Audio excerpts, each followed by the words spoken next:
Welcome to Keep What You Earn, your judgment and jargon-free zone for entrepreneurs of all levels. Get ready to learn how to scale your business, save money in taxes, and create a business that grows your wealth. If it feels like the financial side of business is like eating your vegetables, well then think of this podcast as the ranch dressing to make the process a little more enjoyable. My name is Shannon. I'm a CPA and business owner on a mission to simplify money and empower others through knowledge. I hope this episode inspires you to take action, but remember that the information we share is for educational purposes only and is not individual tax advice. Now that we got that out of the way, let's start the show.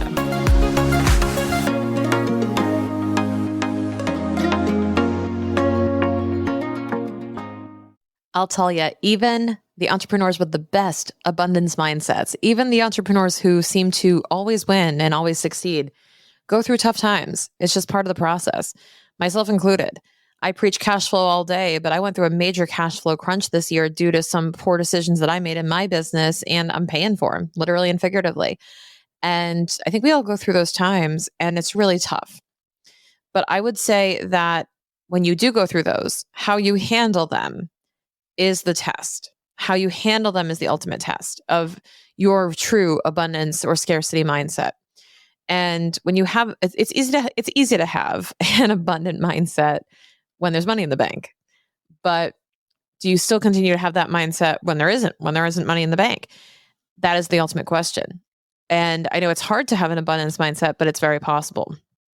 And I want to tell you a story about something that happened fairly recently in a business networking group that I'm in. And it was something that struck me so hard on like how I felt. I'm going to tell you that how I felt instinctively in my reaction to it. And I'm going to kind of share with you what unraveled from there. And I was actually reflecting on why I reacted that way to this post.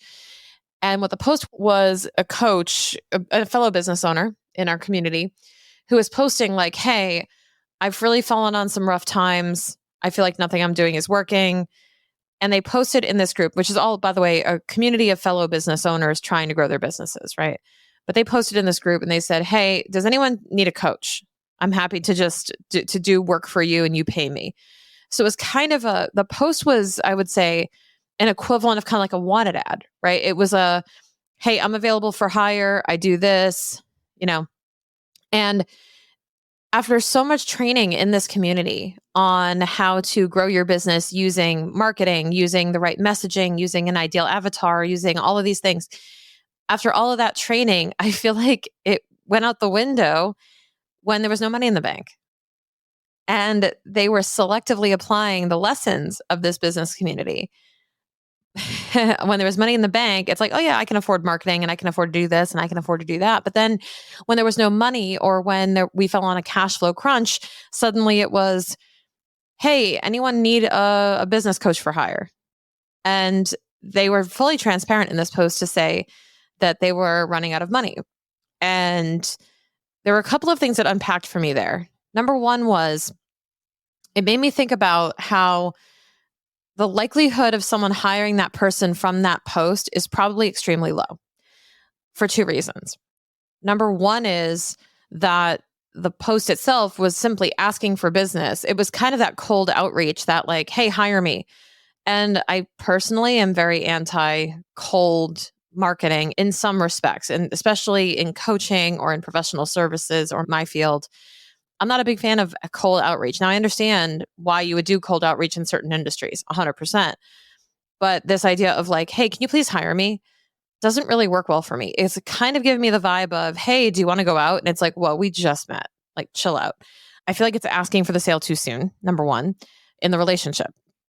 Number two is that this person revealed, and very transparently in the group, that they were falling on tough times financially and that they were really struggling.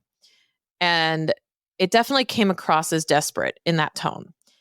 So the other thing that kind of went through my mind is, I don't think I want to hire someone who's desperate. I don't want to hire someone who is going to compromise their values. I don't want to hire someone who's going to come to resent me probably because they're going to say yes to everything I want in their desperation. I've kind of put myself in their shoes, right? And going, I really don't want to deal with a desperate person because it's not going to end well for anybody. And I also don't want to, start a relationship feeling like I am pitying this person. I would rather someone come to the table fully confident showing up like a winner and saying, here's how I can help you with your problem, as opposed to showcasing their own problem. And that was the thing that actually bothered me, was showcasing your problem and positioning me to solve it for you instead of the other way around. Asking for business from your customer by asking them to help you dig out of a cash flow rut. For me, that's not business, that's charity.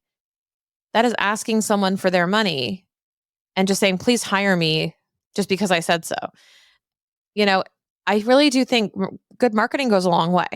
But marketing is not simply asking for business. Marketing is positioning yourself in a place of authority and trust so that people come to you when they need to solve a particular problem.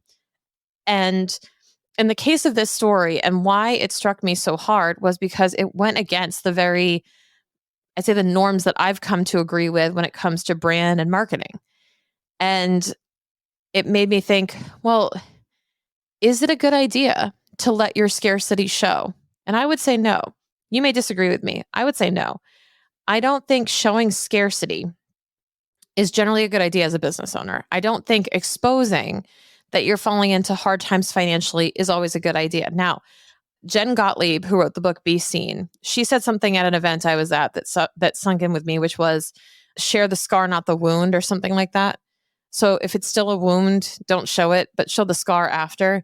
And I would say it's a great story to tell when you fall into cash flow hard times. I mean, I fell into plenty of them this year.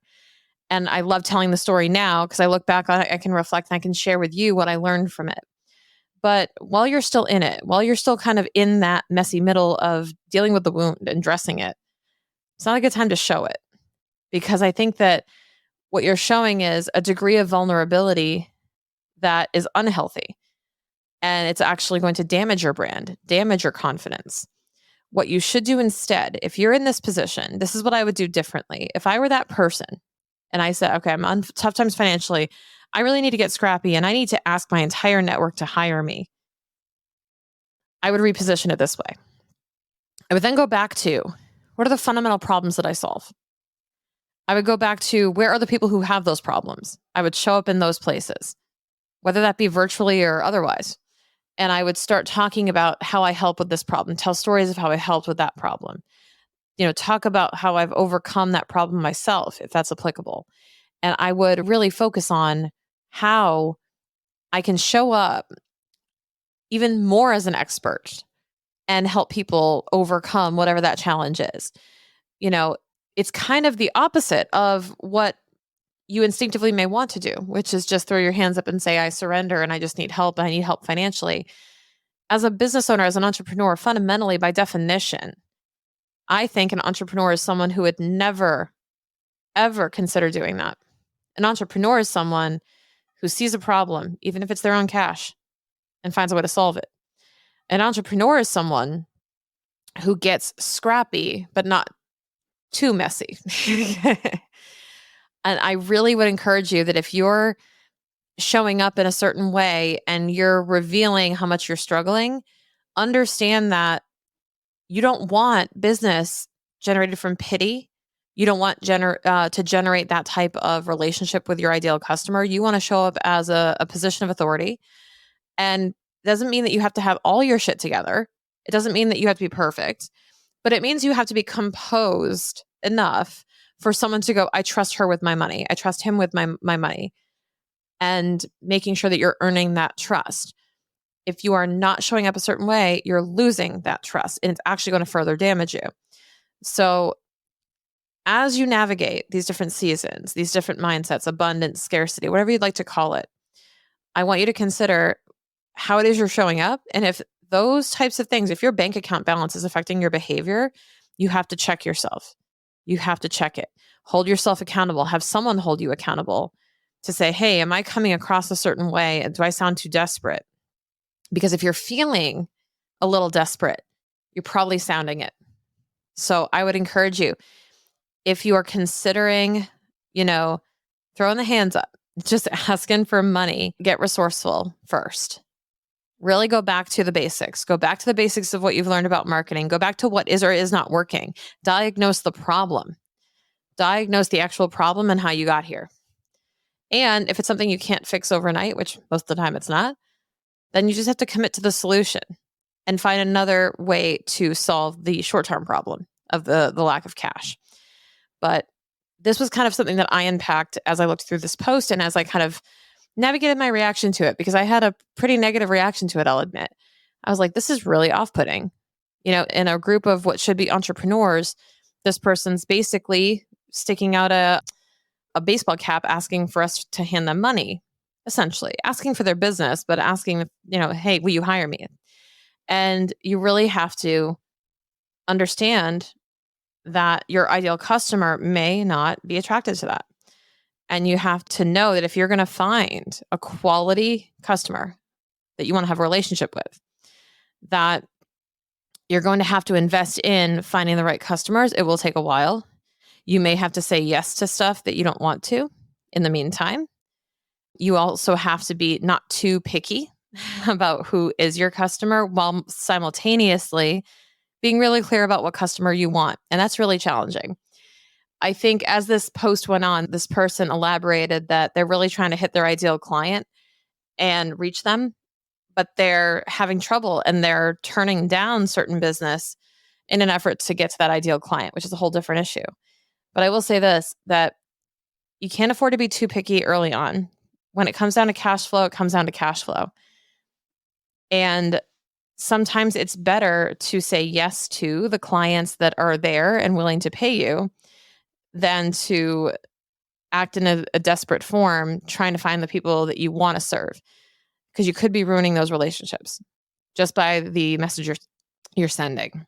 So I just wanted to share this with you as a reminder that how you show up matters, and that it's really important to kind of regulate how you're showing up, how you're communicating your business message, and who it is you're attracting, and being constantly aware of that. It's a lot to manage. I know that, but it's part of the game.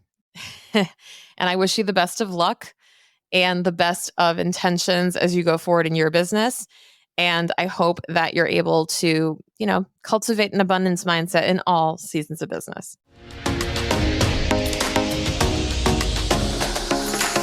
Okay, real talk. Our business can really mess with our emotions and our mindset. Am I right?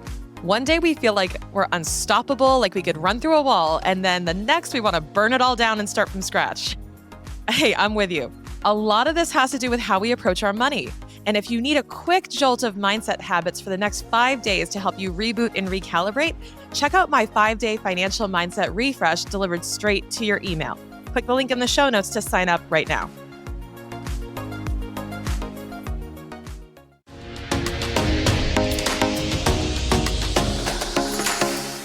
Thank you so much for listening. If you enjoyed this episode, please leave a rating and review on your podcast platform. This small action goes a long way for podcasters to get our message heard by more business owners just like you. Be sure to check out the show notes for links to information about our guests and ways to get in touch with me. We'll see you on the next episode.